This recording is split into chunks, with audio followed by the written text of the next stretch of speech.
Hello बच्चों, कैसे हैं आप। मैं आशा करता हूं आप सब बहुत ही खुश होंगे। देखिए बच्चों, एक बार फिर से मैं आपका स्वागत करता हूं हमारी हिंदी माध्यम की कक्षा में।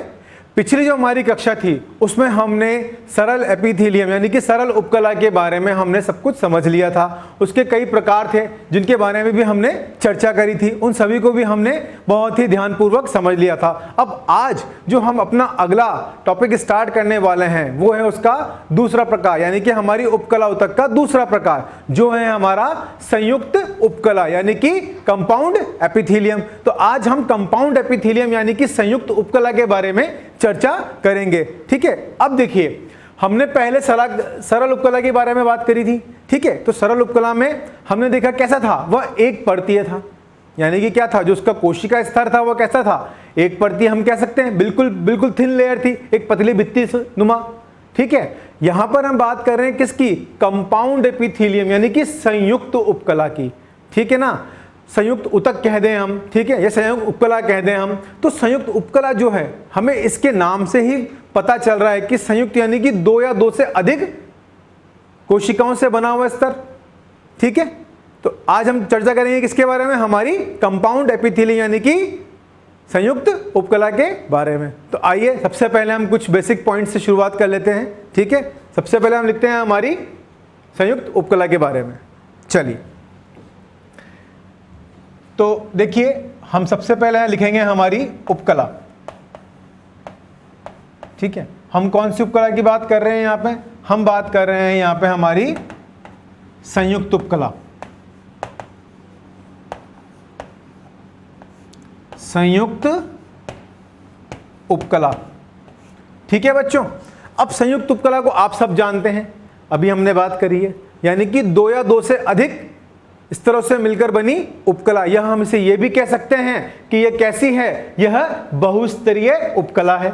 ठीक है, तो चलिए संयुक्त उपकला को हम किस नाम से और जानते हैं, कंपाउंड एपिथेलियम, वो भी हम यहां लिख लेते हैं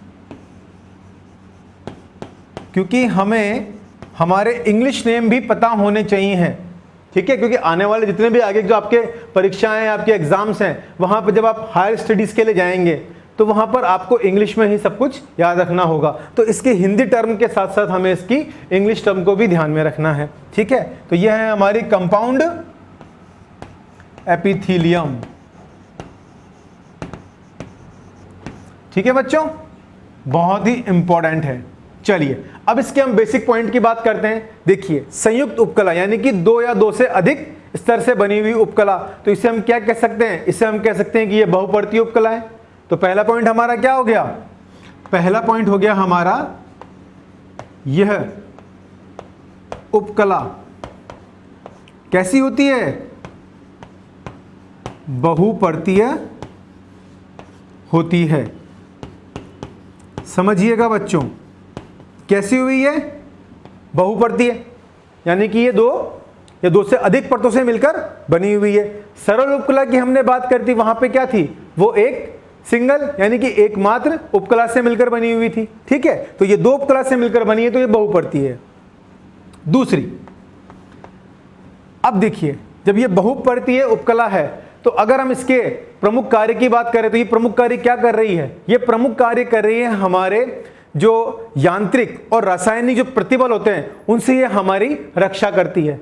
ठीक है, यांत्रिक और रासायनिक प्रतिबलों से ये हमारे शरीर को सुरक्षा या रक्षा प्रदान करती है। तो ये हमारा हो गया सेकंड पॉइंट। यह उपकला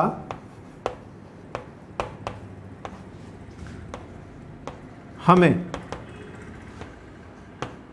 यांत्रिक तथा हम कह सकते हैं कि रासायनिक, ठीक है, यांत्रिक और रासायनिक, यांत्रिक और रासायनिक प्रतिबलों से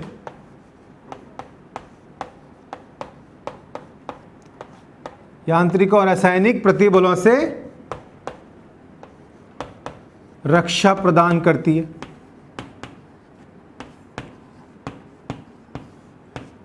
ठीक है, आई बात समझ में। अब देखिए इससे पहले जो हमने उपकलाएं पढ़ी थी उसमें क्या था, स्त्रावण का कार्य हो रहा था, अवशोषण का कार्य हो रहा था, उत्सर्जन का भी कार्य हो रहा था। लेकिन यहां पर ये कार्य तो करेगी, लेकिन क्या होगा, इसका जो कार्य होगा हम कह दें कि उत्सर्जन में या स्त्रावण के अंदर है या अवशोषण में, तो इसका जो कार्य होगा वो कैसा होगा, सीमित कार्य होगा। ठीक है, क्योंकि ये क्या करेगी, सीमित ही कार्य कर पाएगी। किस चीज में, हमारे अवशोषण में और स्त्रावण में। तो ये हमारा तीसरा पॉइंट हो जाएगा। ठीक है, थर्ड पॉइंट में हम क्या लिखेंगे, यह उपकला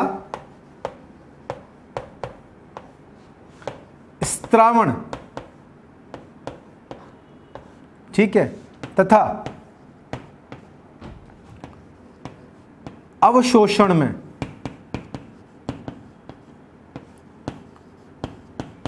क्या करती है, सीमित कार्य करती है। क्या लिख सकते हैं हम, अवशोषण में यह सीमित कार्य करती है। क्लियर है। अब देखिए अवशोषण में सीमित कार्य क्यों कर रही है, क्योंकि एक तरह से हम कह सकते हैं कि हमारे शरीर को बाहरी जो आवरण है ये उसको बना रही है। इसी वजह से क्या है कि ये हमें जो इसका स्रावण और अवशोषण का कार्य है वह सीमित है। ठीक है, अब अगर हम इसको बोलें कि जो उपकला है इसमें स्रावण का तथा अवशोषण का कार्य सीमित है, अब इसको हम इसके प्रकारों की बात करें कि भाई प्रसार क्षमता, जो इस उपकला की प्रसार क्षमता है उसके आधार पर अगर हम चर्चा करें तो वो कितने प्रकार से विभाजित होगी, दो प्रकार से विभाजित होगी। क्योंकि इसमें सबसे मुख्य तथ्य क्या है, मुख्य क्या कार्य है, मुख्य कार्य है इसमें प्रसार क्षमता का। ठीक है, चलिए तो आगे हम चर्चा करते हैं किसके बारे में, प्रसार क्षमता के आधार पर हमने इनको किन भागों में और कितने भागों में विभाजित किया है। ठीक है, तो नेक्स्ट हमारा पॉइंट क्या होगा, हम यहां लिखेंगे प्रसार क्षमता के आधार पर, प्रसार क्षमता के आधार पर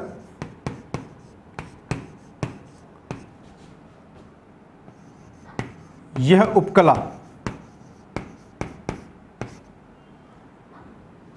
दो भागों में विभाजित होती है, दो भागों में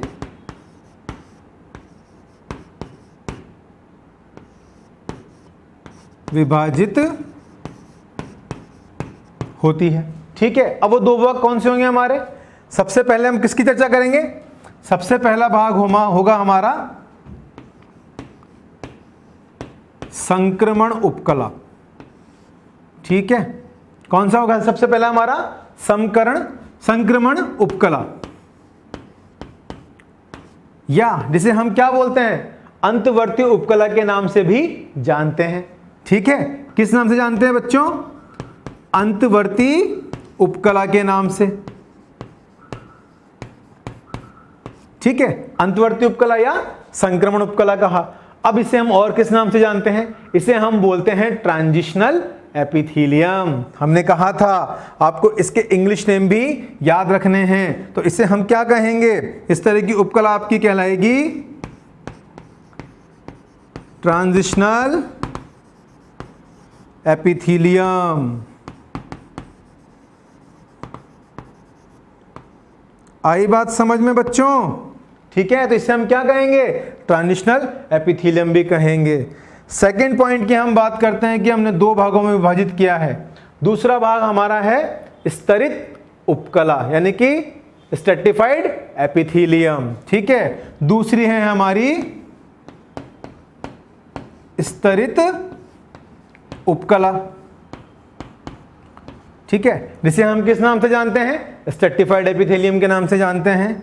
अरे भाई आ रहा है ना समझ में, चलिए स्ट्रेटिफाइड एपिथेलियम। ठीक है, यहां तक बात क्लियर है, आगे बढ़ा जाए। चलिए, तो सबसे पहले हम किसकी बात करेंगे यहां पे, संक्रमण उपकला या अंतवर्ती उपकला या ट्रांजिशनल एपिथेलियम की। ठीक है, अब देखिए हमने यहां बात किसकी की है, प्रसार क्षमता के आधार पर। ठीक है, यानी कि प्रसार क्षमता के आधार पर संक्रमण उपकला और स्तरित उपकला में क्या होगा उसके बारे में हम चर्चा करेंगे। ठीक है, तो सबसे पहले हम किसकी बात करेंगे, संक्रमण उपकला की। देखिए संक्रमण उपकला जो है इसमें क्या होगी, प्रसार क्षमता उपस्थित होगी या अनुपस्थित होगी। इसके अंदर प्रसार क्षमता उपस्थित होगी। क्योंकि हम यहाँ किसकी बात कर रहे हैं, संक्रमण उपकला की बात कर रहे हैं। जैसे आजकल आप देख रहे हैं ना, संक्रमण फैल रहा है, ये वो संक्रमण नहीं है, लेकिन वर्ड वहीं से, ठीक है। संक्रमण मतलब फैलना, यानी कि इसमें प्रसार क्षमता होगी, ठीक है। उसको यहां कनेक्ट मत कीजिएगा, जस्ट एग्जांपल मैं आपको बता रहा हूं। संक्रमण का मतलब यहां पे क्या है, इसमें प्रसार क्षमता उपस्थित है, ठीक है। तो यहां हम लिख सकते हैं कि संक्रमण उपकला में क्या है, प्रसार क्षमता उपस्थित है, ठीक है। इसी तरह से अगर हम बात करें किसकी, स्तरित उपकला की, तो स्तरित उपकला के अंदर क्या प्रसार क्षमता उपस्थित है, नहीं, क्योंकि यहां पर क्या है, प्रसार क्षमता उपस्थित है। लेकिन जो स्ट्रेटिफाइड एपिथेलियम है, स्तरित उपकला है, इसके अंदर प्रसार क्षमता अनुपस्थित होती है। याद रखिएगा, बहुत ही महत्वपूर्ण पॉइंट है ये। इसमें जो प्रसार क्षमता है वो क्या है, अनुपस्थित है। प्रसार क्षमता अनुपस्थित है, ठीक है। तो संक्रमण उपकला के अंदर प्रसार क्षमता उपस्थित होगी, जबकि स्तरित उपकला यानी कि स्ट्रेटिफाइड एपिथेलियम के अंदर प्रसार क्षमता अनुपस्थित होगी। आप यहां तक इसको नोट डाउन कीजिए, फिर इसके बारे में हम वन बाय वन लेंगे हमारे सबसे पहले संक्रमण उपकला के बारे में। चलिए बच्चों, तो ठीक है बच्चों, हमने यहां पे समझ लिया। अब हम वन बाय वन बात करेंगे किसकी, सबसे पहले हम चर्चा करेंगे हमारे संक्रमण उपकला की। ये आपने नोट डाउन कर दिया, मैं इसको मिटा सकता हूं। चलिए ठीक है, तो सबसे पहले हम चर्चा करने वाले हैं बेटा यहां पर हमारे संक्रमण उपकला की, यानी कि ट्रांजिशनल एपिथेलियम की, ठीक है। चलिए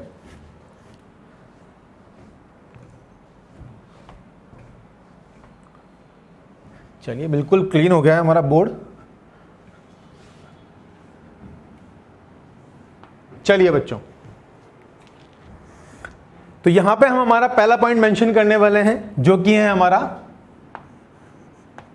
क्या, संक्रमण उपकला।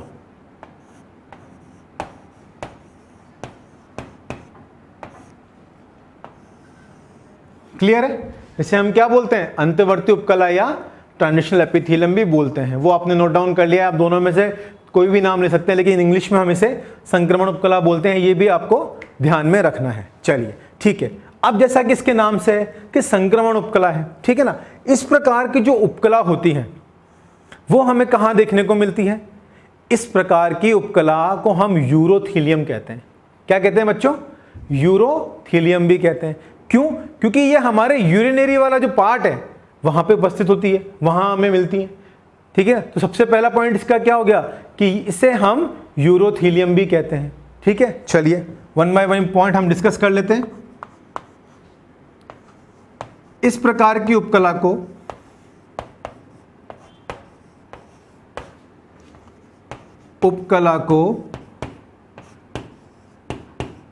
क्या कहते हैं, यूरोथेलियम।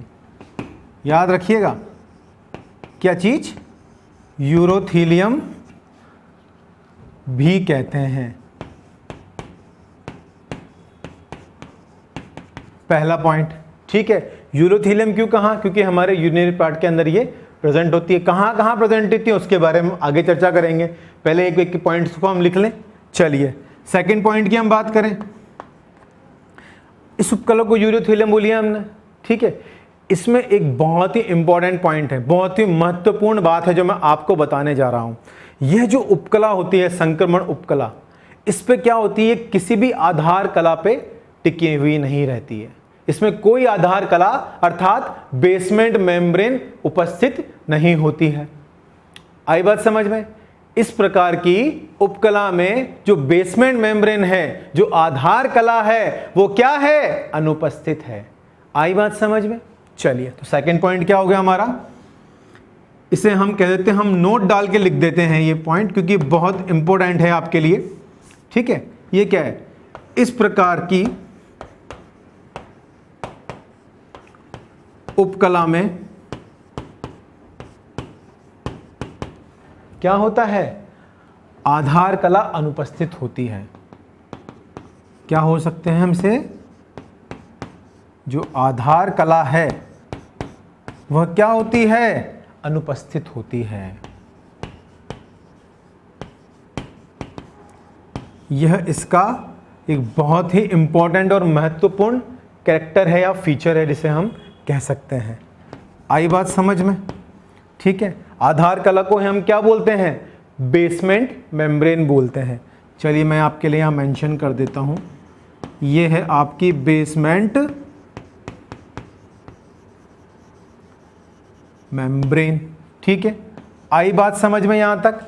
आधार कला इसमें क्या होती है, अनुपस्थित होती है। अब जब इसके अंदर आधार कला अनुपस्थित है तो आप बोलेंगे कि सर जो आपने पहले उपकला पढ़ाई हैं, जो ऊतक के बारे में हमने चर्चा करी है, उनके अंदर तो आधार कला उपस्थित थी, इसके अंदर आधार कला नहीं है, तो ये अपना भरण पोषण कहाँ से करेगी? करेगी बच्चों, ये अपना भरण पोषण भी करेगी।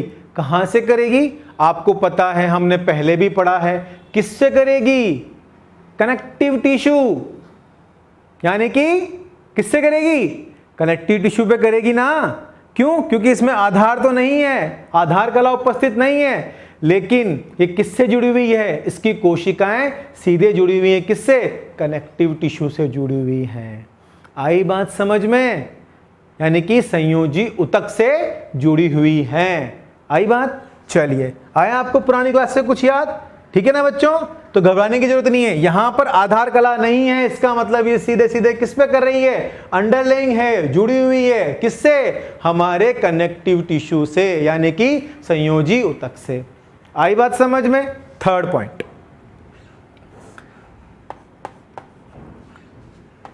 यह जो उपकला है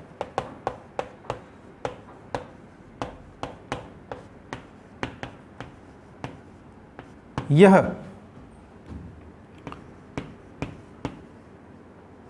हम कह सकते हैं कि सीधे तौर पर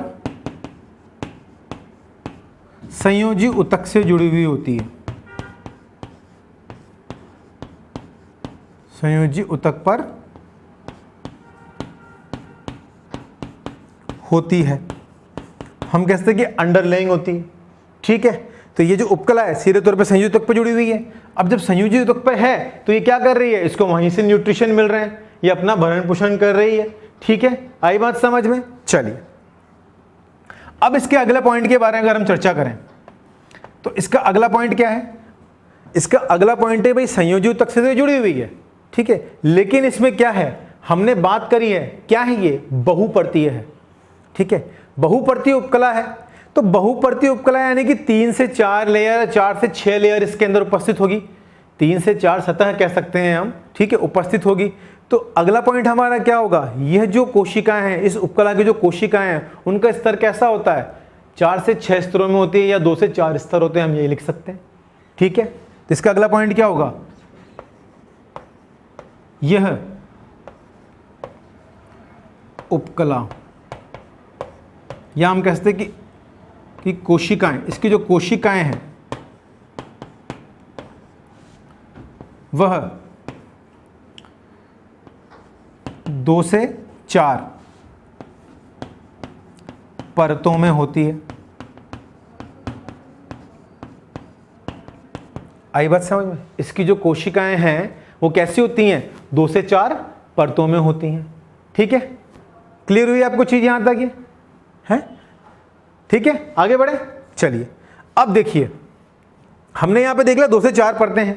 ठीक है, अब जो 2 से 4 परतें हैं, ये 2 से 4 परतों के बीच में भी क्या होता है? याद कीजिए, हमने जब सरल उपकला के बारे में पढ़ा था तो उसमें हमने एक चीज की बात करी थी। किसकी बात करी थी? हमने बात करी थी अंगुलीयकरण की, इंटरडिजिटेशन की बात करी थी। तो जो कोशिकाएं हैं, ये 2 से 4 जो परतों में विभाजित कोशिकाएं हैं, इनके मध्य में क्या होते हैं? इंटरडिजिटेशन होता है, यानी कि अंगुलीयकरण होता है। ठीक है, इसी अंगुलीयकरण के कारण ये आपस में क्या होती हैं? जुड़ी हुई रहती हैं। किस तरह से? बिल्कुल देखिए, ये हमने बात करी थी इंटरडिजिटेशन की। ठीक है, तो इंटरडिजिटेशन में क्या था बच्चों? अंगुलियों के समान प्रवर्ध थे। ये हमारी अंगुलियां हैं, इसके समान क्या है? प्रवर्ध हैं। तो ये प्रवर्ध आपस में किस तरह जुड़े हुए हैं? कुछ इस तरह से जुड़े हुए हैं। आ रही है बात समझ में? याद कीजिए प्रीवियस क्लास को, पिछली कक्षा को हमने पढ़ा था इसके बारे में कि इंटरडिजिटेशन के थ्रू ये आपस में कनेक्टेड हैं, एक दूसरे से जुड़ी हुई हैं। और हमने ये भी बात करी थी कि जो इस तरह के जो इंटरडिजिटेशन होता है, अंगुलीकरण होता है, ये हमें कहाँ देखने को मिलता है, जहां पर प्रसार क्षमता उपस्थित होनी चाहिए। हमने बात करी थी किसकी, यूरिनरी ब्लैडर की, क्योंकि वहां पर क्या है, हमारे यूरिन को स्टोर होना है, मूत्र को एकत्रित होना है, तो वहां पे जो मसल्स होती हैं, वहां पे जो स्किन होती है, वहां पे क्या होता है, खिंचाव होता है, अर्थात प्रसार होता है। तो वहां पर इस तरह की जो है उपकला उपस्थित होती है, जिसे हम क्या बोलते हैं, संक्रमण उपकला बोलते हैं। आई बच्चों बात समझ में, याद रखिएगा, ठीक है। तो अगला पॉइंट हम क्या लिखेंगे कि इसमें हमें कोशिकाओं में जो दो चार परतें होती हैं, इनके मध्य हमें क्या देखने को मिलता है, इंटरडिजिटेशन देखने को मिलता है। चलिए आगे बढ़ते हैं नेक्स्ट पॉइंट की तरफ। इन कोशिकाओं के मध्य हम लिख सकते हैं ना, इन कोशिकाओं के मध्य हमें क्या मिलता है, इंटरडिजिटेशन। याद कीजिए बच्चों, इंटरडिजिटेशन, ठीक है ना, इंटरडिजिटेशन देखने को मिलता है।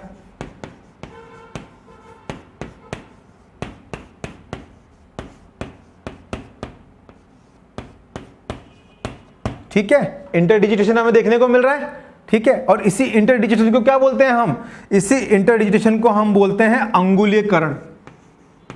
क्या बोलते हैं बेटा इसको हम, अंगुलीकरण, क्योंकि इसमें क्या होते हैं, अंगुलियों के समान प्रवर्ध होते हैं। हम ये पॉइंट भी लिख लेते हैं, इसमें हमें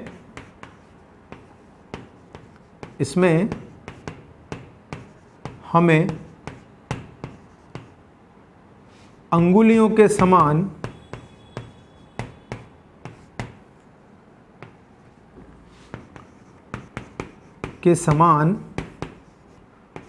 प्रवर्ध देखने को मिलते हैं, ठीक है, अंगुलियों के समान प्रवर्ध देखने को मिलते हैं, ठीक है। अंगुलियों के समान प्रवर्ध हैं, आपस में कैसे हैं, इस तरह से जुड़े हुए हैं, ठीक है। आई बात समझ में, तो अंगुलियों के समान प्रवर्ध यानी कि अंगुलीकरण यानी कि इंटरडिजिटेशन हमें यहां पर देखने को मिलता है। आई बात समझ में, यहां तक आप नोट डाउन कीजिए, हम फिर आगे चर्चा करते हैं। तो देखिए बच्चों, यहां हमने समझ लिया कि हमें यहां पे इंटरडिजिटेशन देखने को मिलता है।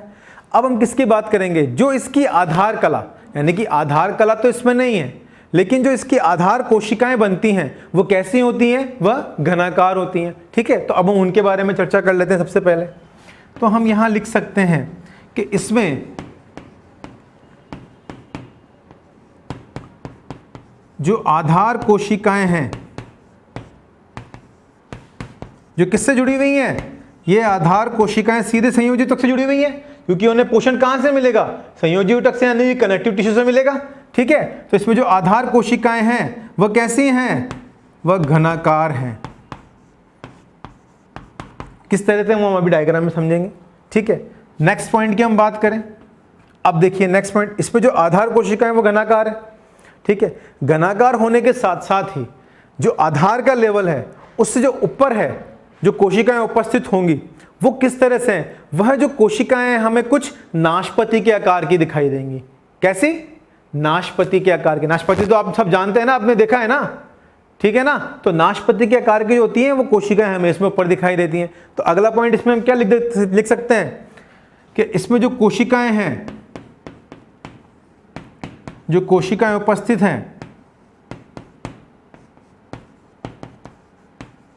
वह 2 से 4 परतों में हमें कैसे दिखाई देती हैं, बिल्कुल नाशपति के समान।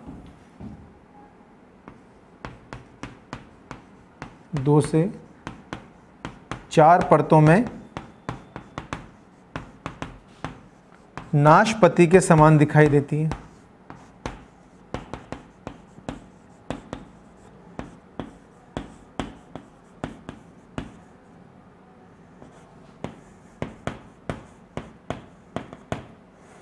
ठीक है, नाशपाती के समान दिखाई दे रही है। ठीक है, नेक्स्ट हम पॉइंट की बात करते हैं। तो कुछ जो कोशिकाएं होती हैं, ये मध्य की कोशिकाओं की हमने बात कर ली। मध्य भाग में क्या है, 2 से 4 परतों में नाशपाती के समान दिखाई दे रही है। और जो इसका ऊपर का भाग होता है, सबसे ऊपर की जो लेयर होती है, जो सतह होती है, वहां पर हमें कुछ कोशिकाएं अंडाकार भी देखने को मिलती हैं। कैसे मिलती हैं बच्चों? अंडाकार। ठीक है, तो हमारा नेक्स्ट पॉइंट क्या होगा, इसमें ऊपरी सतह पर कोशिकाएं हमें अंडाकार भी देखने को मिलती हैं। कैसी मिलती हैं? अंडाकार भी देखने को मिलती हैं। आई बात समझ में बच्चों? ठीक है, तो हमें कैसे कैसे दिख रही हैं? देखिए, सबसे पहली जो है आधार कोशिका, वो कैसी है? घनाकार दिखाई दे रही है। ठीक है ना।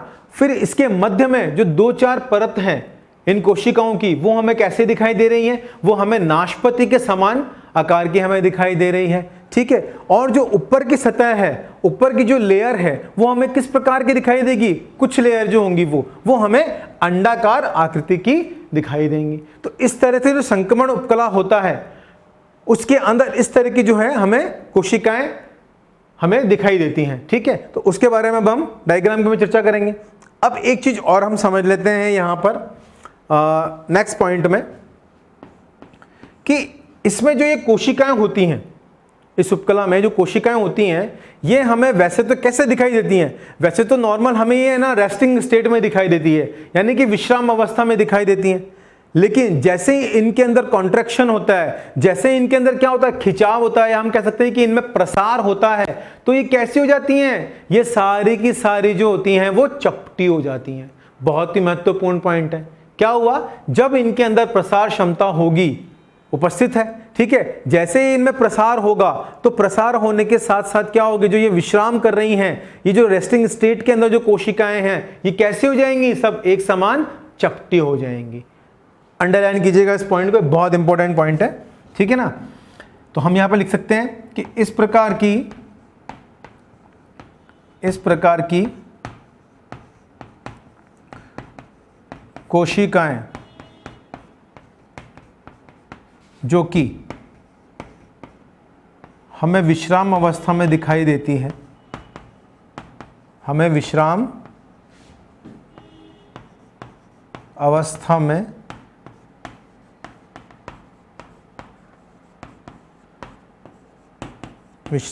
में दिखाई देती है।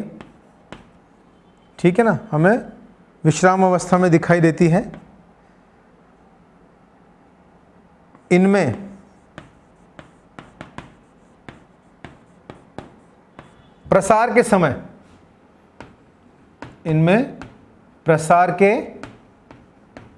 समय क्या होता है?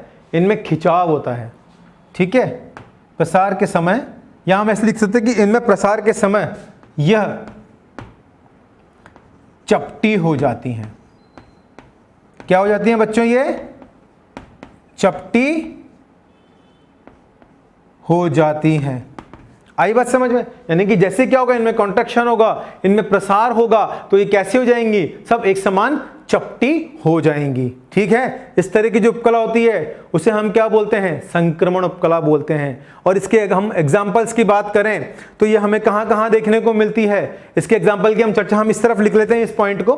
ठीक है ना। तो इसके एग्जाम्पल की अगर हम बात करें तो ये हमने पहले भी चर्चा की है इस बारे में कि हमें कहां देखने को मिलती है? हमारे यूरिनरी वाले पार्ट के अंदर, यानी कि हम बोल सकते हैं कि हमारे मूत्रवाहिनी में।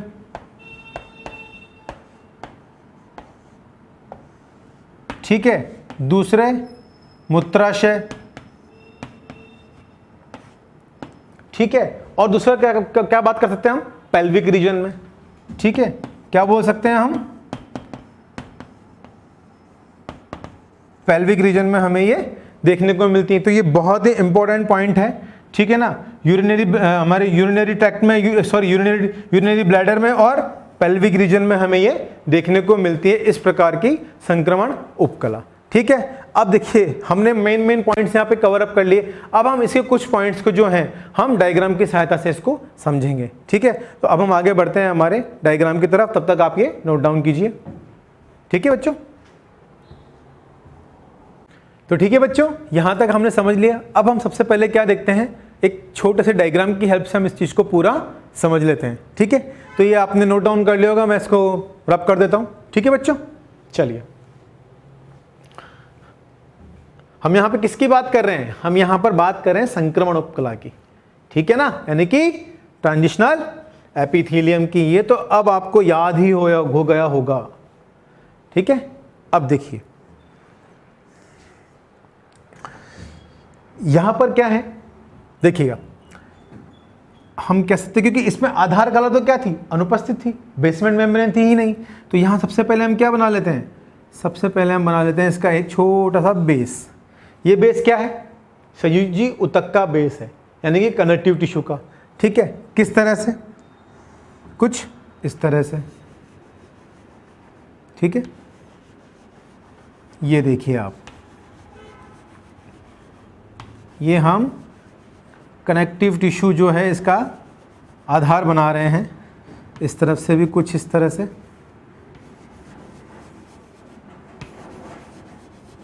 ठीक है, तो यहाँ पे क्या है, नीचे की तरफ ये कनेक्टिव टिश्यू है। अब ये जो कनेक्टिव टिश्यू है ये क्या कर रहा है, ये इसको जो हमारी संक्रमण उपकला है इसको क्या करा कर रहा है, बेस भी प्रोवाइड करवा रहा है, यानी कि दृढ़ता भी प्रदान कर रहा है एक तरह से। ठीक है ना, और इसको क्या कर रहा है, इसको ये पोषण भी दे रहा है, कह सकते हैं हम इस चीज़ को। ठीक है, तो ये क्या हो गया, ये हमारा एक तरह से बेस तैयार हो गया, कुछ इस तरह से। ठीक है बच्चों, आई बात समझ में आपको। चलिए, तो ये तो हो गया हमारा कनेक्टिव टिश्यू। ठीक है, अब इसके ऊपर सबसे पहले हमने क्या बात करी, जो आधार है, आधार कोशिकाएं कैसे दिखाई दे रही है, घनाकार है। ठीक है ना, तो हम क्या बनाएंगे, अब कुछ घनाकार कोशिकाएं बनाएंगे। तो हम कहते हैं कि घनाकार कोशिकाएं किस तरह से हैं, कुछ इस तरह से। ये देखिए, ये जो हमारी घनाकार कोशिकाएं हैं वो हमें कुछ इस तरह से दिखाई देंगी। ठीक है, और इनके मध्य में क्या उपस्थित होगा, केंद्रक। ठीक है, दिखाई दे रहा है आपको। चलिए, इनके मध्य में क्या उपस्थित है, केंद्रक उपस्थित है। ठीक है, अब हमने कहा था कि जो सबसे आधार की परत है वो कैसी है, घनाकार है। ठीक है, अब जो मध्य की 2 से 3 परतें हैं या 3 से 4 परत हम कह रहे थे, वो कैसी हमें दिखाई दे रही थी, वह हमें दिखाई दे रही थी नाशपाती के आकार के समान। ठीक है, तो अब देखिए यहां पे क्या होगा, कुछ जो परतें हैं, जो कोशिकाएं हैं, वो कैसे दिखाई दे रही हैं हमें, कुछ नाशपाती के समान। ठीक है, तो हम इनको कह सकते हैं कि ये कैसे दिखाई दे रही है, कुछ परतें, ये परतें हमें दिखाई दे रही कैसी, नाशपाती के समान। ठीक है, ये देखो बच्चों। ठीक है, ये जो परतें हैं ये हमें कैसे दिखाई दे रही है, ये जो कोशिकाएं हैं नाशपाती के समान। इनके मध्य में भी क्या उपस्थित है, केंद्रक उपस्थित है, कुछ इस तरह से। आ रही है बात समझ में, एक एक पॉइंट को आप समझते चलिएगा, आपको बहुत ही सरलता से व आसानी से आपको ये चीज़ समझ में आ जाएगी बच्चों। ठीक है, चलिए। ठीक है, तो अब ये मध्य की जो आपको कैसे दिखाई दे रही है, हमने यहाँ पे सिर्फ 2 लेयर बनाई है, 2 तरह की कोशिकाओं के बारे में। ठीक है ना, कि यहाँ पे ये किस तरह दिखाई दे रही है, हमें नाशपाती के समान दिखाई दे रही है। अब हमने बात करी थी जो इसके ऊपर की सतह है वह हमें कैसे दिखाई देगी, हम कहते हैं कि अंडाकार शेप में। ठीक है ना, अंडाकार आकृति में दिखाई देगी। तो हम ये नहीं कहते कि बिल्कुल बिल्कुल अंडाकार दिखाई देगी, लेकिन कुछ इस तरह से आपको ये दिखाई देंगी, कुछ इस तरह से रहती हैं ये, ऐसे जो कोशिकाएं होती है कुछ इस तरह से ये आपको दिखाई देंगी। और तो इनको हम कह सकते हैं कि ये क्या है, अंडाकार है, कुछ इस तरह से ये आकृति लिए हुए होती हैं। ठीक है ना, ये कुछ इस तरह से। तो इनके मध्य में भी क्या उपस्थित है, इनके मध्य में भी केंद्रक उपस्थित है। आई बात समझ में? ठीक है, इसको तो हमने क्या कहा, देखिए इसे तो हमने क्या कहा, इसे हमने कहा कनेक्टिव टिश्यू, यानी कि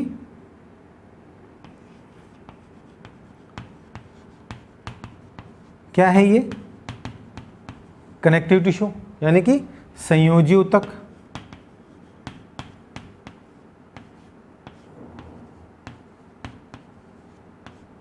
ठीक है बच्चों, ठीक है। ये जो पहली है, पहली कोशिका है, इसे हम क्या कह देंगे, इसमें क्या है, किस तरह की है, घनाकार है। तो ये कैसे दिखाई दे रही है हमें, घनाकार कोशिकाएं। आई बात समझ में? ठीक है, घनाकार कोशिकाएं हैं। मध्य की ये दोनों परतें आपको दिखाई दे रही हैं, ये कैसी हैं, नाशपाती के आकार के समान है। तो इनका आकार कैसा दिखाई दे रहा है हमें, नाशपाती के आकार की, नाशपाती की जैसी उपकला हम यहां लिख कह सकते हैं इसको। ठीक है ना, नाशपाती के समान हमें इसकी आकृति दिखाई दे रही है, संरचना दिखाई दे रही है। सबसे ऊपर की जो हमारी है ये कैसे दिखाई दे रही है हमें, पूर्ण अंडाकार नहीं है लेकिन इस तरह से होती है, तो इसको क्या बोलेंगे हम, ये हमें अंडाकार दिखाई दे रही है। ठीक है, कैसे दिखाई दे रही है, अंडाकार। आई बात समझ में? ठीक है, ये किस पे अंडर लेंगे, हमारे कनेक्टिव टिश्यू पे, यानी कि हमारे संयोजी ऊतक के ऊपर, क्योंकि इसको पोषण कहां से मिल रहा है, हमारे संयोजी ऊतक से मिल रहा है। ठीक है, अब देखिए हमने क्या बात करी थी, यहां पर घनाकार कोशिकाएं हैं, यहां पे नाशपाती के प्रकार की उपकला और अंडाकार हमें दिखाई दे रही है, प्रतीत हो रही हैं। इसमें आधार कला उपस्थित नहीं है, इसी वजह से क्या है, ये सीधे कनेक्टेड है, सीधे जुड़ी हुई है, किससे, हमारे कनेक्टिव टिश्यू से। तो यहां पर हमने क्या चर्चा कर ली, संक्रमण उपकला के बारे में। हमने एक चित्र के द्वारा भी इसको समझ लिया। इसके एग्जाम्पल्स जो हमने अभी अभी लिखे थे बहुत ही महत्वपूर्ण है। यह हमें कहाँ देखने को मिलती हैं, हमारे रीनल पेल्विस रीजन में, ठीक है, हमारे यूरेटर में यानी कि मूत्रवाहिनी में, और मूत्रालय मतलब यूरिनरी ब्लैडर के अंदर ये हमें देखने को मिलती है। किस तरह की, ट्रांजिशनल एपिथेलियम, क्योंकि इनमें मेन चीज क्या है, महत्वपूर्ण बात हमने किस चीज की करी थी, जो इनमें कोशिकाएं होती है आपस में कैसी होती हैं, कैसे लिंक होती हैं, इंटरडिजिटेशन के द्वारा, यानी कि अंगुलियों के समान प्रवर्ध होते हैं जो एक दूसरे से जुड़े हुए रहते हैं। तो इस तरह की जो एपिथेलियम है उसको हम क्या बोलते हैं, यूरोथेलियम भी बोलते हैं। ये इसके मुख्यतः पॉइंट हैं जो हमने इसमें कवर अप किए। अब इसके बाद हम नेक्स्ट चर्चा करेंगे इसकी नेक्स्ट एपिथेलियम की, तब तक आप इसको नोट डाउन कीजिए। तो बच्चों हमने यहां पर कंप्लीटली समझ लिया है हमारी उपकला के बारे में। अब हम अगली उपकला के बारे में चर्चा करेंगे जो है हमारी स्तरित उपकला, स्ट्रेटिफाइड उपकला के बारे में। ठीक है, तो चलिए सबसे पहले हम उसके बारे में आप चर्चा कर लेते हैं। तो ये आपने सबने नोट डाउन कर ही लिया होगा, तो मैं इसको रब कर देता हूं। ठीक है, चलिए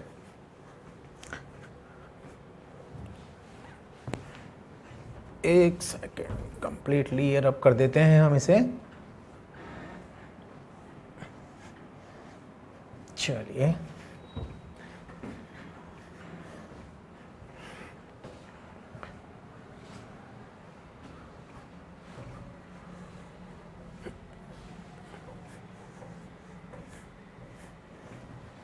चलिए बच्चों, तो अब हम किसके बारे में चर्चा करने वाले हैं, स्तरित उपकला ऊतक के बारे में, यानी कि स्ट्रेटिफाइड स्क्वामस एपिथेलियम। ठीक है ना, स्तरित उपकला के बारे में।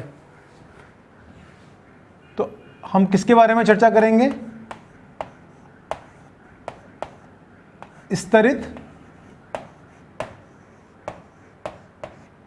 उपकला के बारे में। ठीक है, तो अब ये जो स्तरित उपकला है इसको हम किस नाम से जानते हैं, स्तरित उपकला को हम स्ट्रेटिफाइड स्क्वामस एपिथेलियम, यानी कि हम इसको क्या बोल सकते हैं, स्ट्रेटिफाइड एपिथेलियम भी बोल सकते हैं। ठीक है, तो हम इसे क्या लिखेंगे, इस प्रकार की जो उपकला है वो कैसी होगी, स्ट्रेटिफाइड, यानी कि स्तरित उपकला के बारे में हम चर्चा कर रहे हैं। अभी जो स्ट्रेटिफाइड उपकला है यानी कि स्तरित उपकला है, ये भी क्या होती है, इनकी कोशिकाओं की आकृति के आधार पर 3 प्रकार में विभाजित होती है। ठीक है ना, इसको हम क्या बोलते हैं, स्ट्रेटिफाइड स्क्वामस एपिथेलियम यानी कि स्तरित शल्कीय उपकला। ठीक है, फिर होती है हमारी स्ट्रेटिफाइड क्यूबॉइडल एपिथेलियम यानी कि स्तरित घनाकार उपकला, और तीसरी होती है हमारी स्ट्रेटिफाइड कोलुमिनार एपिथेलियम यानी कि स्तरित कैसी स्तंभाकार उपकला। तो इन तीनों के बारे में हम इसमें चर्चा करेंगे, ठीक है। तो आइए सबसे पहले देख लेते हैं हमारी स्तरित उपकला उतक को, ठीक है ना। तो इसको हम क्या लिखेंगे, हमारा स्तरित उपकला उतक, ठीक है। स्तरित उपकला उतक के प्रकारों की बात करें हम किसमें, उसकी आकृति के आधार पर। तो हम यहां लिख सकते हैं कि इस प्रकार की उपकला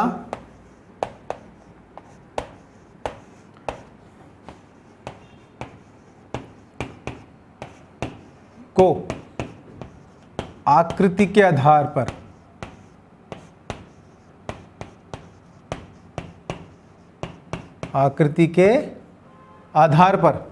ठीक है ना, कितने भागों में विभाजित कर रहे हैं हम इसे, 3 भागों में। 3 भागों में विभाजित होती है,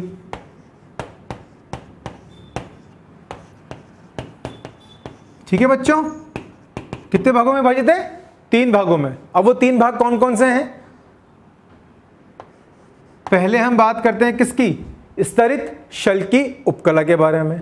कौन सी है हमारी, स्तरित शल्की उपकला।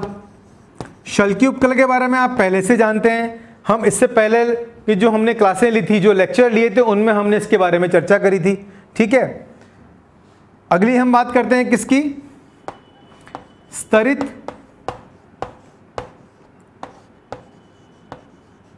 घनाकार उपकला। आ रही है कुछ बातें याद आपको, स्तरित घनाकार उपकला। और तीसरा और महत्वपूर्ण है वो है हमारी स्तरित स्तंभाकार उपकला। कैसी बच्चों, स्तरित स्तंभाकार उपकला। अब इन तीनों के हमें अंग्रेजी अनुवाद भी पता होना चाहिए, ठीक है। तो इंग्लिश में हम इसको क्या बोलते हैं, स्ट्रेटिफाइड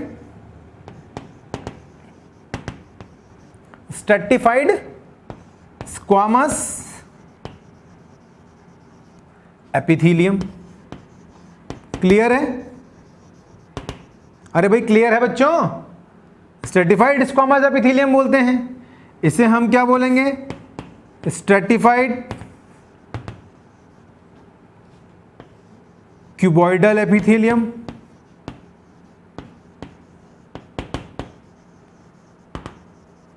आई बात समझ में। और तीसरी और आखिरी कौन सी होगी हमारी, स्ट्रेटिफाइड कोलुमिनार एपिथेलियम।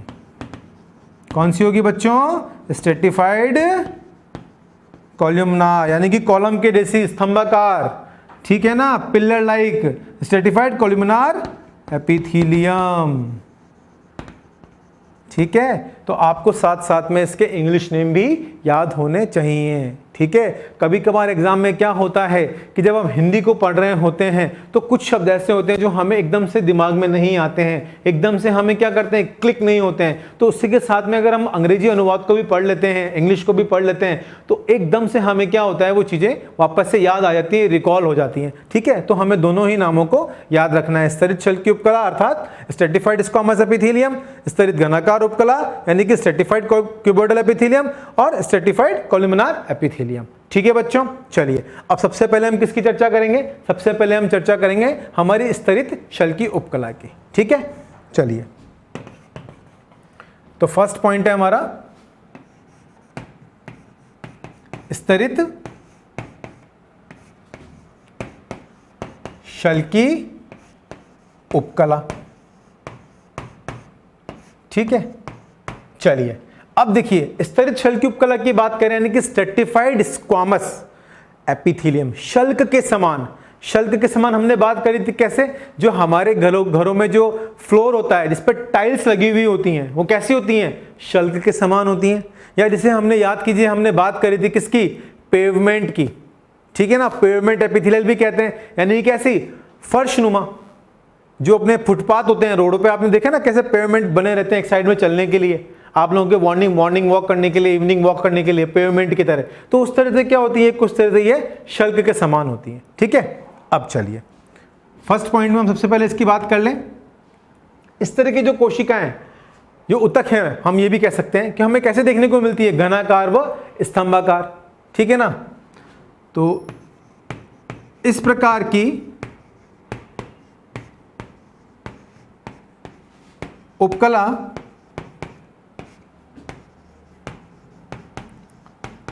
घनाकार व हम क्या कह सकते हैं, स्तंभाकार होती हैं। क्लियर, पहला पॉइंट। नेक्स्ट पॉइंट की हम तरफ आगे बढ़ते हैं। अब इस प्रकार की जो उपकलाएं हैं जो घनाकार और स्तंभाकार भी हैं, इसी के साथ इनमें एक मुख्य कार्य भी उपस्थित होता है। ये क्या करती हैं, बहुत ही जल्दी विभाजित होती है, यानी कि इनके अंदर जो होती है विभाजन की क्षमता कैसी होती है, प्रचुर मात्रा में होती है, या कूट कूट के भरी होती है, हम ये भी कह सकते हैं। ठीक है, तो इनमें क्या होती है, विभाजन की क्षमता अत्यधिक पाई जाती है। तो हमारा नेक्स्ट पॉइंट क्या होगा, इनमें विभाजन की क्षमता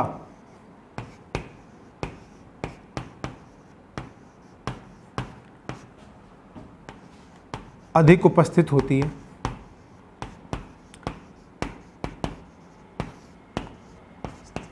ठीक है,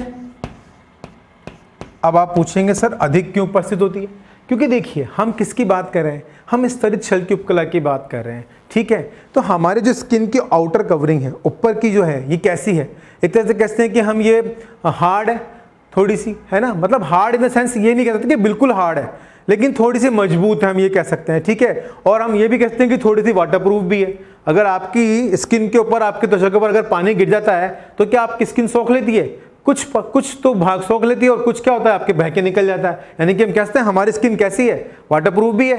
ठीक है ना। दूसरी चीज ये, हमारी जो स्किन है ये बाहरी वातावरण में है, ठीक है ना, जो आउटर एटमॉस्फेयर है उसके कांटेक्ट में है ना। तो अब उसकी वजह से क्या है, इस पे कभी कोई कट भी लग जाता है, कुछ चीज जल भी जाती है, कोई चीज गिर भी जाती है, कोई केमिकल ही गिर जाता है। तो बाहरी आघातों से भी क्या करता है, ये हमारी रक्षा करता है। तो अब बाहरी आघात होने की वजह से क्या होगा कि देखिए इसमें किस तरह की ब्लड सप्लाई तो प्रेजेंट है नहीं। ठीक है ना, इसमें जो ऊपर की लेयर है इसमें किस तरह की ब्लड सप्लाई प्रेजेंट नहीं, क्योंकि अगर मान लीजिए यहाँ पे हमें प्रकृति ब्लड की सप्लाई दे देती तो क्या होता है, जैसे कहीं कुछ कट लगा, कुछ भी लगा, फटाफट हल्की सी खरोंच आई तो क्या होगा, फट से क्या होगा कि ब्लड निकलना, यानी कि रक्त का बहाव शुरू हो जाएगा। और अधिक मात्रा में अगर रक्त का बहाव होगा तो क्या होगा, उससे हमारे शरीर को नुकसान है। ठीक है, तो नेचर ने क्या किया, यानी कि प्रकृति ने क्या किया, यहाँ पे हमें क्या हुआ, जो ब्लड की सप्लाई में बहुत कम है, मतलब एक तरह से हम कह सकते हैं अनुपस्थित ही नहीं है। ठीक है ना, तो उसकी वजह से क्या है कि यहाँ पर जो कट लगता है, कहीं जल जाता है, या कोई केमिकल गिर जाता है, तो उस वजह से क्या होता है कि यहाँ पे जो रीजनरेशन की पावर है वो भी क्या होना चाहिए, बहुत ज्यादा होना चाहिए। यहाँ जो विभाजन की क्षमता हो रही है, वापस से जो एक लेयर दूसरी लेयर के ऊपर बैठती है, चढ़ती है, ठीक है ना, तो इनके मध्य में कैसा होता है, रीजनरेशन की पावर हाई होनी चाहिए। इसी वजह से हम यहाँ क्या कह रहे हैं, इसमें जो विभाजन की क्षमता होती है वो क्या होती है, अधिक उपस्थित होती है। आई बात समझ में, क्लियर है यहाँ तक, आगे बढ़े। ठीक है, चलिए अब इसमें जो आधार है वो किस पर है, संयोजित तक पर जुड़ा हुआ है, क्योंकि उसे पोषण कहां से मिलेगा, संयोजित तक से मिलेगा। ठीक है ना, इसमें यह आधार कला संयोजी ऊतक पर होती हैं। किस पर होती हैं, संयोजी ऊतक पर होती हैं। ठीक है, साथ ही ये क्या करती हैं, एक दूसरे पर कोशिका स्तर बनाती हैं। ठीक है ना, एक दूसरे के ऊपर क्या होते हैं, नई नई सेल्स का यानी कोशिकाओं का क्या होता है, निर्माण होता रहता है। एक दूसरे पर कोशिका स्तर, या हम कहते हैं एक दूसरे पर कोशिका स्तर बनाती है। ठीक है ना, हम ये भी कह सकते हैं कि नए कोशिका स्तर बनाती है। ठीक है, चलिए ठीक है, अब देखिए इनके परस्पर जो मध्य में जो कोशिकाएं उपस्थित होती हैं वो कैसे होती है, बहुभुजीय होती हैं। ठीक है, नेक्स्ट पॉइंट, इनके मध्य में जो कोशिकाएं हैं वह कैसे होती है, बहुभुजीय कोशिकाएं होती हैं, बहुभुजीय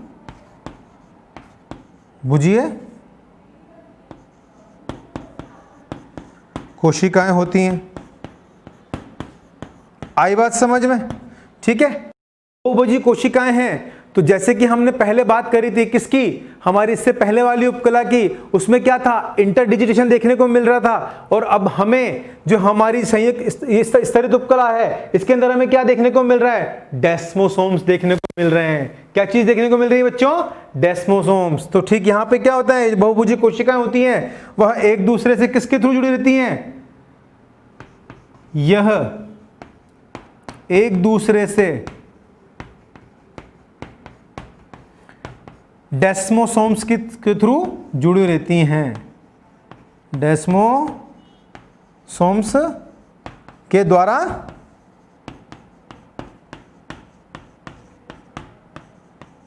जुड़ी रहती हैं। ठीक है, तथा देखिए अब ये जो उपस्थित हमने बताई थी कि विभाजन की क्षमता होती है, तो इसी वजह से क्या कहते हैं, इसमें विभाजन की क्षमता होने की वजह से हम इसे क्या बोलते हैं, जर्माइनल एपिथेलियम भी बोलते हैं। ठीक है, तो यहाँ पे हम क्या पॉइंट लिख सकते हैं, एक इंपॉर्टेंट पॉइंट डाल के हम यहाँ पे लिख सकते हैं कि कुछ यहाँ पे मैं एक इंपॉर्टेंट पॉइंट डाल देता हूँ। ठीक है, यहाँ पे क्या, इसमें विभाजन की क्षमता अधिक उपस्थित है तो इसको क्या बोलेंगे हम, जर्माइनल एपिथेलियम भी बोलेंगे, जर्माइनल एपिथेलियम बोलेंगे। ठीक है, आई बात समझ में, इसको भी आप नोट डाउन कर लीजिएगा। तो यहाँ पे एक दूसरे से डेस्मोसोम से ज़्यादा जुड़ी हुई है। ठीक है, दूसरी चीज़ ये जर्माइनल एपिथेलियम, इसको हम बोल देते हैं। ठीक है, आई बात समझ में आपके यहाँ तक? ठीक है, आप यहाँ तक नोट डाउन कीजिए, फिर हम इसके बारे में आगे चर्चा करते हैं। ठीक है, तो ठीक है बच्चों, हमने यहाँ तक समझ लिया। हमने बात करी स्तरित शल्क उपकला की। अब इस शल्क है यानी कि कैसी है, शल्क की आकृति हमने कैसे बताई थी आपको, चपटी है। अब ये चपटी है तो इसमें हम किसके बारे में बात करेंगे, इसमें क्या उपस्थित है, केराटिन प्रोटीन। यानी कि केराटिन प्रोटीन के आधार पर अब ये उपकला कितने भागों में विभाजित है, दो भागों में विभाजित है। एक को हम क्या बोलेंगे, केराटिनाइज्ड, और एक को बोलेंगे हम नॉन केराटिनाइज्ड। यानी कि एक तो क्या है, केराटिनीकृत उपकला है, और एक क्या है, एक केराटिन विहीन उपकला है। ठीक है, तो उसके बारे में हम चर्चा करेंगे। ये मैं रैप कर सकता हूं, आपने नोट डाउन कर लिया होगा। ठीक है, चलिए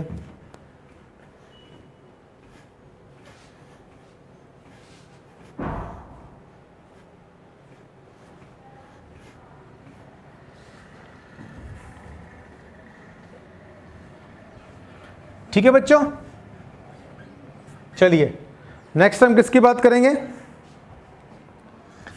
नेक्स्ट हम चर्चा करेंगे केराटिन के आधार पे। ठीक है, तो सबसे पहले हम बात करेंगे किसकी, केराटिन के आधार पे। तो केराटिन के आधार पर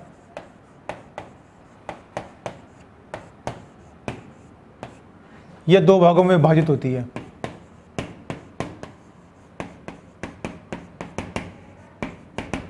ठीक है,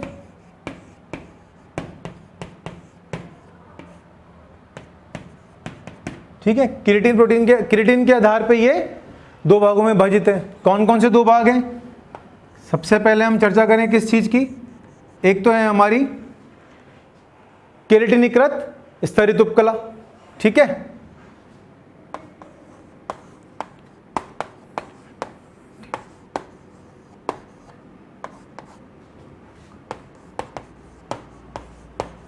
केराटिनीकृत स्तरित उपकला, आई बात समझ में।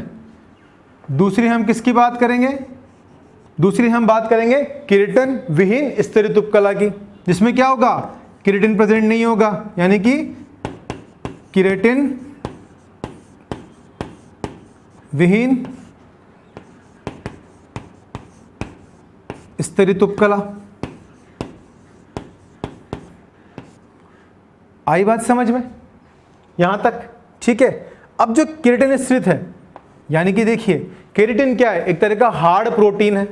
हमारे बाल किससे मिलकर बने हुए हैं, केराटिन प्रोटीन से मिलकर बने हुए हैं। हमारे जो नाखून हैं वो किससे मिलकर बने, केराटिन प्रोटीन से मिलकर बने हैं। ठीक है, ये तो आपको पता है। चलिए, तो अब जो केराटिन स्थित उपकला है इसके बारे में हम चर्चा कर रहे हैं। तो यहाँ पे क्या कह सकते हैं हम कि इसमें क्या है, केंद्रक तो अनुपस्थित है, और क्या है ये जो कोशिका है इसकी कैसी है, मृत है। ठीक है, तो यहाँ पे क्या है, हम लिख सकते हैं कि इसमें क्या है, जो केराटिन है वो तो उपस्थित है, केराटिन उपस्थित है। ठीक है, नेक्स्ट पॉइंट, इसमें केंद्रक जो है वो क्या है, अनुपस्थित है, तथा इसमें क्या है, जो कोशिकाएं हैं वो कैसी हैं, मृत कोशिकाएं हैं, तथा इसकी जो कोशिकाएं हैं वो कैसी हैं, मृत है। ठीक है, यानी कि क्या है, देखिए जो प्रोटीन है केराटिन प्रोटीन वो हार्ड प्रोटीन है एक तरह से हम कह सकते हैं। ठीक है, लेकिन हमारे बाल और जो नाखून है वो किससे मिलकर बने, केराटिन प्रोटीन के बने। आप कभी टीवी पे ऐड देखते हैं तो बोलते हैं ना केराटिन शैम्पू यूज में लेना चाहिए। ठीक है, वो बालों को बहुत दृढ़ता प्रदान करता है, मजबूती प्रदान करता है, वो इसीलिए क्योंकि क्यों हमारे जो बाल होते हैं वो किससे मिलकर बने होते हैं, केराटिन प्रोटीन से मिलकर बने होते हैं। ठीक है, तो इसमें क्या है, केराटिन कोशिकाएं जो कैसी हैं, मृत हैं। ठीक है, जैसे हम कहते हैं कि जो हमारे आप देखेंगे जैसे स्नेक है, स्नेक के जो सांप है उसके ऊपर की जो लेयर होती है शल्क के समान होती है ना, बिल्कुल स्केल्स होते हैं, वो कैसे होते हैं, वो भी केराटिन के बने हुए होते हैं। ठीक है ना। चलिए, तो इसमें जो कोशिकाएं होंगी वो कैसे होंगी, मृत होंगी।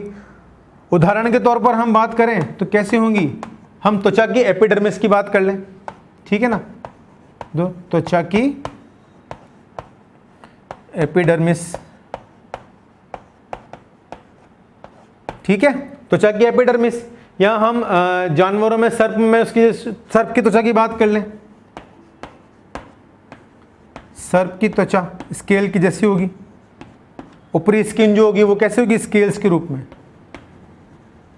स्केल्स होंगे उसमें। ठीक है, आई बात समझ में आपको यहां तक। ठीक है, अब नेक्स्ट हम किसकी बात करेंगे, केराटिन विहीन उपकुला की, क्योंकि इसमें क्या होगा, केराटिन विहीन है यानी कि केराटिन इसके अंदर क्या होगा, अनुपस्थित होगा। ठीक है ना, तो इसमें क्या होगा, जो केराटिन है वह अनुपस्थित है।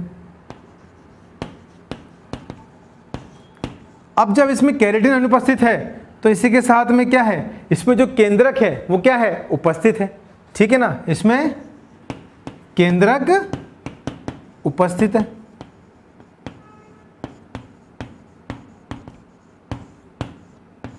अब जब इसमें केंद्रक उपस्थित है तो यानी कि क्या है, जो इसकी कोशिका है वो भी कैसी हैं, जीवित है। ठीक है ना, तो हम यहां क्या लिख सकते हैं, इसकी जो कोशिकाएं हैं वो कैसी हैं,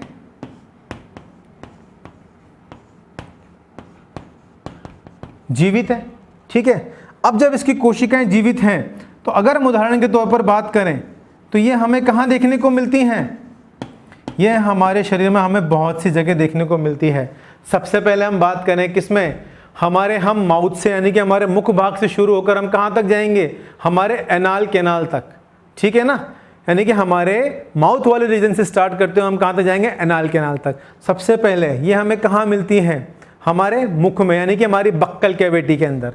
ठीक है, तो हम सबसे पहले क्या लिख देंगे, कहाँ मिलती है हमारी ये बक्कल कैविटी की लाइनिंग। ठीक है, बक्कल कैविटी। नेक्स्ट हम बात कर लें तो ये हमें और कहाँ देखने को मिलती है, ये हमें देखने को मिलेगी हमारी बक्कल कैविटी के अलावा हमारी इनर लाइनिंग ऑफ चिक्स, हमारे गालों की जो भीतर की लाइनिंग होती है वहां पे भी क्या है, इस तरह की हमें केराटिनाइज्ड उपकला तक हमें देखने को मिलती है। ठीक है, अगली हम बात करें किसमें, इनर लाइनिंग ऑफ लिप्स, किसमें, इनर लाइनिंग ऑफ लिप्स में हमें देखने को मिलती हैं। ठीक है, नेक्स्ट हम बात करें, इनर लाइनिंग ऑफ लिप्स में देखने को मिली, इसके बाद हमें कहाँ देखने को मिलेंगी, इसके बाद हमें ये देखने मिलेंगी जहाँ जहाँ पे आउटर एक्सपोजर है वहाँ भी। ठीक है, इनर लाइनिंग ऑफ लिप्स में देख लिया, चिक्स में देख लिया, बक्कल कैविटी में देख लिया, ये हमें और कहाँ देखने को मिलेगी। अगर हम फीमेल रिप्रोडक्टिव सिस्टम की बात करें तो वजाइना में। ठीक है, और हमें कहाँ देखने को मिलेंगी, इस तरह की जो उपकलाएं हैं हमें कहाँ, हमारे जो सॉफ्ट पैलेट और जो हार्ड पैलेट यानी कि कोमल तालु और कठोर तालु, उसकी जो लाइनिंग होती है वो भी किसकी मिलती है, हमें इसी उपकला की मिलती है। तो हम कह सकते हैं कि सॉफ्ट पैलेट यानी कि कोमल तालु,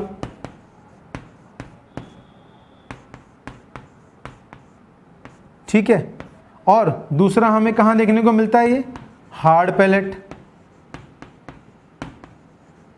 यानी कि कठोर तालु। ठीक है, कोमल तालु और कठोर तालु। ठीक है, इन दोनों में ये हमें देखने को मिलता है। ठीक है, तो यहाँ इतनी जगह पर ये हमें देखने को मिलता है। एक और, ये हमारे एनाल रीजन में भी हमें इस प्रकार की जो उपकला है वो देखने को मिलती है। तो यहाँ तक आपको बात समझ में आ गई। ठीक है, हमने किसकी बात करी, केराटिन के आधार पर हमने इनको दो भागों में विभाजित किया। एक तो हमने केराटिनीकृत बोला और एक हम केराटिन विहीन बोला। इसमें जो केराटिन उपस्थित है और साथ में क्या है, केंद्रक अनुपस्थित तथा कोशिकाएं इसमें मृत है। तो इस तरह की जो मृत कोशिकाएं हैं वो हमें कहाँ देखने को मिलती हैं, हमारी जो स्किन की एपिडर्मिस होती है उसके अंदर देखने को मिलती है। फिर हमने बात करी केराटिन विहीन स्तरित उपकला की। इस तरह की जो उपकलाएं हैं उनमें केंद्र को उपस्थित होता है तथा कोशिकाएं क्या होती हैं, जीवित होती हैं। तो ये हमें कहाँ देखने को मिली, हमारी बक्कल कैविटी से लेकर हमारे एनाल रीजन तक मिली देखने को, जहाँ पे हमने इनर लाइनिंग ऑफ चिक्स की बात कर ली, फिर हमने इनर लाइनिंग ऑफ लिप्स की बात भी कर ली, वजाइना में भी हमें आउटर में इसकी जो हमें लाइनिंग देखने को मिलती है, सॉफ्ट पैलेट में और हार्ड पैलेट में भी हमें ये देखने को मिलती है। तो यहाँ तक हमने इसको कंप्लीट समझ लिया है। अब हम चर्चा करेंगे इसके आगे की उपकला की, तब तक आप इसको यहाँ तक नोट डाउन कीजिए। तो बच्चों यहाँ तक हमने काफ़ी कुछ समझ लिया है। अब यहाँ तक मुझे लगता नहीं कि आपको कोई डाउट होगा, क्योंकि हम सभी चीज़ें विस्तार पूर्वक समझ चुके हैं। अब इसके बाद जो हम बात करेंगे किसकी, जो हमारी नेक्स्ट एपिथेलियम में अगली उपकला है, जो है हमारी कौन सी, हमारी है घनाकार उपकला, स्तरित घनाकार उपकला और स्तरित स्तंभाकार उपकला। उसके बारे में हम अगले लेक्चर में, अगले अध्याय में हम इसको क्लास में चर्चा करेंगे। तब तक के लिए बहुत बहुत धन्यवाद। Thank you.